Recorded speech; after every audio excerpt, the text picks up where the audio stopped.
Hello नमस्कार दोस्तों, स्वागत है आपका हमारे YouTube चैनल पर।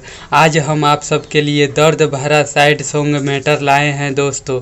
जी हाँ दोस्तों, मार्केट में बजने वाला बिल्कुल धांसू मैटर है दोस्तों, जिस ट्रैक का नाम है अरे मौजे मौजे कटे लागी रोज तोहर रात जान, खैबू जब भातारा के भात। अरे मौजे मौजे कटे लागी रोज तोहर रात जान, खैबू जब भातारा के भात। तो यही ट्रैक है दोस्तों, आप लोग ये गाना सुने ही होंगे।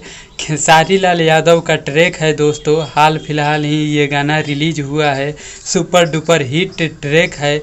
तो चलिए इस मैटर को सुना जाए दोस्तों, देरी ना करते हुए। बट उससे पहले अगर आप हमारे चैनल पर नया हैं तो चैनल को सब्सक्राइब जरूर कीजिएगा।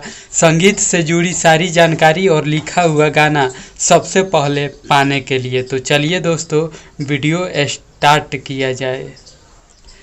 तोड़ दिहल दिल हमार सजत मारो ताहार आई बारात। तोड़ दिहल दिल हमार सजत मारो ताहार आई बारात।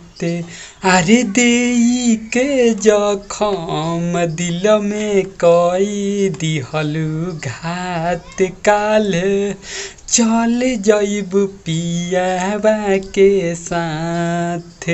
अरे देई के जखम दिल में कई दिहलु घात, काल्हे चल जइब पियाबा के साथ। अरे देई के जखम दिल में कई दिहलु घात, काल्हे चल जइब पियाबा के साथ। तो कैसा लगा दोस्तों मेरा मैटर, आप सब कमेंट करके ज़रूर बताइएगा। अगर मैटर अच्छा लगा है तो वीडियो को लाइक करना ना भूलिएगा दोस्तों, और चैनल पे पहली बार हैं तो चैनल को भी सब्सक्राइब ज़रूर कीजिएगा। मिलते हैं दोस्तों अगले वीडियो में नए हिट गीत के साथ। तब तक के लिए नमस्कार, बाय बाय।